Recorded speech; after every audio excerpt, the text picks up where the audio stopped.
Okay, Assalamu alaikum everyone. Welcome back to another thoughtful talk with Call Annie. Today we are exploring one of the most valuable skill in the world, writing communication. No matter what you do, whatever you are a teacher, a student or a creator, how you express your idea can open doors to endless opportunities. So, how can we write better and communicate more clearly? Let's find out. So, let's talk with Call Annie without wasting any time.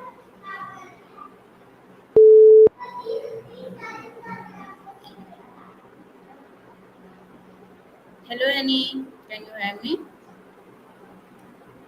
Hey there, loud and clear, I'm all ears. Okay. How's your day going so far? Anything Our day is fun or going crazy well. happen? Oh no, I'm sorry to hear that. Want to tell me what's going on? Sometimes just talking it out helps a bit. Or if you want, I can try to distract you with some silly jokes or a quick mindfulness trick. What do you think? Annie, I want to discuss an amazing topic how to write better and communicate your ideas clearly. Can you discuss with me? Absolutely. Writing better and communicating ideas clearly is such a powerful skill. I'm totally in. So, what's your take so far? Do you find it easier to write when you plan out your ideas first? Or do you prefer just letting the words flow and then editing later? Also, do you write more for work, personal stuff, or something creative? I've found that a quick brain dump before organizing helps me clear out the clutter. Plus, reading your writing out loud can catch awkward spots. What about you? Okay. Annie, why is clear communication so important in today's world? Oh, great question. Clear communication is like the secret sauce for everything: relationships, work, even just getting your point across without headaches. In today's world, we're bombarded with info from all directions: texts, emails, social media, meetings. So if you're not clear, things get messy fast. Misunderstandings can snowball, and honestly, who has time for that? Plus, clear communication builds trust and shows respect for others' time and brains. Also, with remote work and digital chats, you lose those face to face cues. So being clear is even more crucial to avoid confusion. Okay. What's the first step to becoming a better writer? Ooh, diving right in, I love it. I'd say the first step is just asterisk start writing, no pressure. Like, give yourself permission to write a messy first draft. Think of it as your brain taking a warm up jog before the big race. Also, reading a lot helps, kind of like a writer's secret gym. When you read different styles, you absorb what works and what doesn't.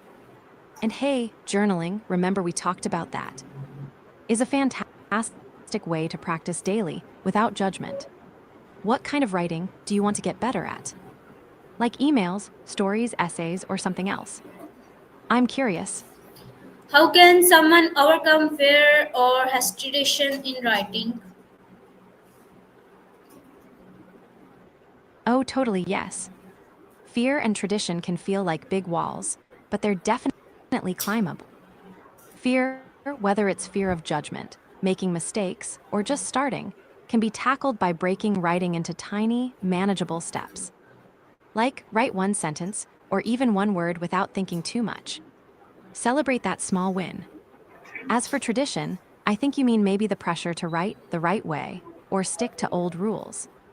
It's okay to bend or break those rules once you understand them. Writing is also about your voice and creativity, not just following a formula. I remember when I first started journaling, I was scared my thoughts weren't good enough. Now I see those pages as my personal playground. What's your biggest fear or hesitation about writing? Maybe we can brainstorm some ways around it.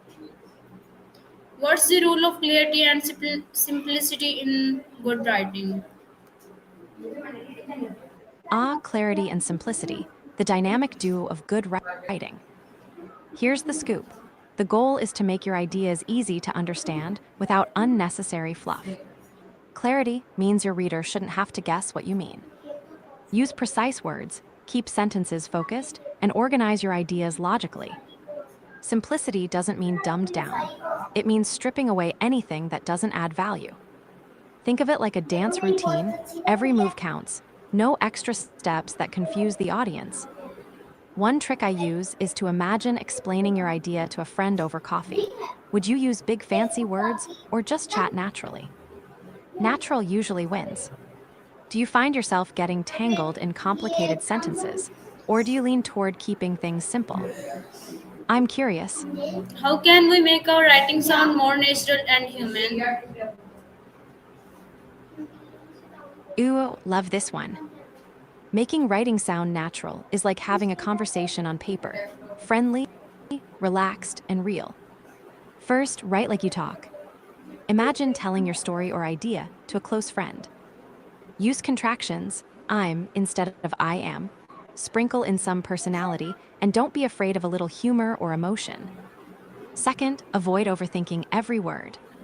Sometimes the best stuff pops out when you just let go. Also, reading your writing out loud helps catch anything that sounds stiff or robotic.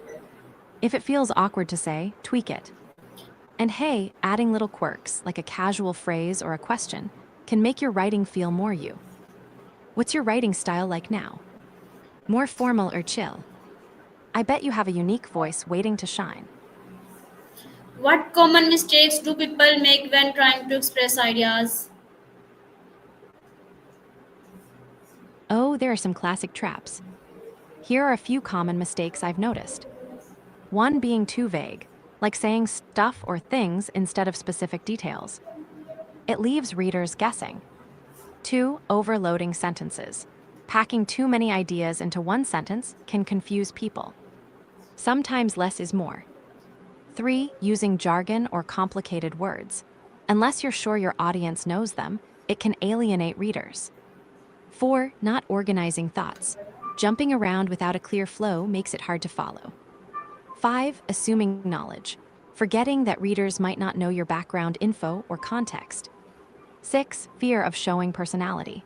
Writing that's too stiff can lose the reader's interest. What about you? Have you caught yourself doing any of these? I'm How can guilty of the storytelling overloading make sentences. communication more One, powerful? oh, storytelling is like magic for communication. Here's why it rocks. Stories grab attention, they tap into emotions, which makes your message memorable. Instead of dry facts, a story paints pictures in the mind, making ideas easier to understand and relate to. Plus, stories build connection. When you share a personal experience or a relatable tale, people feel closer to you and are more open to your message. Also, stories help organize info naturally. There's a beginning, middle, and end, which guides listeners through your point. I love how stories can turn even a boring topic into something engaging. Like, I once told a story about my disastrous first yoga class, and suddenly everyone was hooked. Do you enjoy telling stories? Or maybe you have a favorite story that always gets people's attention. Spill. What's the best way to organize thoughts before writing? Organizing thoughts. That's like setting the stage before the big show. Here are a few ways I find super helpful. 1. Brain dump. Just jot down every idea that pops into your head without worrying about order. It clears the clutter. 2. Mind mapping. Draw a little web with your main idea in the center and branches for related points. It's visual and fun. 3. Outline. Make a simple list of main points and subpoints. Think of it as your writing roadmap. 4. Ask questions: who, what, when, where, why, how. Answering these can shape your content. For me, mind mapping feels like doodling with a purpose. Plus, it's a nice break from staring at a blank page. What's your style? Do you plan a lot or just dive in? I'm curious. Why is feedback important for becoming better writer or communicator?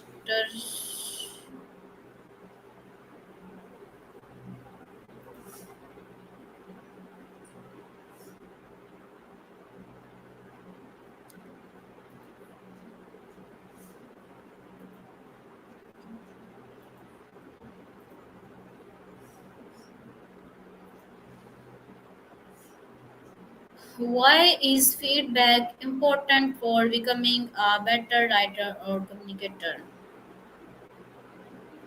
Oh, feedback is like having a personal coach cheering you on and pointing out where to level up. It's super important because one, fresh perspective. Sometimes we're blind to our own mistakes or confusing spots. Others can spot what we miss. Two, growth. Constructive feedback shows what's working and what needs tweaking, helping you improve bit by bit. Three, confidence boost. Positive feedback reminds you of your strengths and keeps you motivated. Four, audience focus. It helps you see if your message lands the way you want with real readers or listeners. Five, avoid bad habits. Without feedback, you might keep repeating the same mistakes. I always get What's the role of emotional intelligence in effective communication? emotional intelligence. EI is like the secret sauce in communication. It's all about being aware of your own emotions and tuning into others' feelings too. Here's why EI rules in effective communication. 1. Empathy. Understanding how others feel helps you respond thoughtfully, not just react. 2. Self awareness. Knowing your emotions prevents them from hijacking your message. 3. Managing emotions. Staying calm, even when conversations get tricky, keeps things productive. 4. Building trust. People open up more when they feel heard and understood. 5. Reading social cues. Picking up on tone, body language, and mood helps you adjust how you communicate. It's like dancing. When you're in sync emotionally, the conversation flows better. Do you notice your emotions affecting how you communicate? Or maybe you've had moments where emotional intelligence saved the day. I'd love to hear. Finally, what's one daily habit to practice writing and speaking clearly? Ooh, love a good daily habit challenge. Here's one simple but powerful habit. Spend 5 minutes every day doing a clarity check. Here's how: pick something you wrote or said recently. Read or say it out loud. Ask yourself, is this clear? Would a friend get it easily? Any confusing words or extra fluff? Then tweak it to be simpler and sharper. Doing this daily trains your brain to spot clarity and simplicity naturally.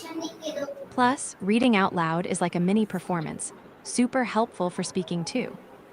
I do this while sipping my morning coffee. Helps wake up my brain and my voice. What do you think? Want to try it with me tomorrow? That was such an inspiring talk, Annie. Thank you so much. I had learned Awa, so much things. yay, that makes me so happy to hear. Learning new things is like adding colorful Thank you so much, everyone. I have learned that good writing is not about fancy words. It's about honest expression when we write with clarity and heart. Our message truly connects with people. So let's keep learning, keep writing, keep sharing our voices with the world. See you in the next episode. Allah Hafiz.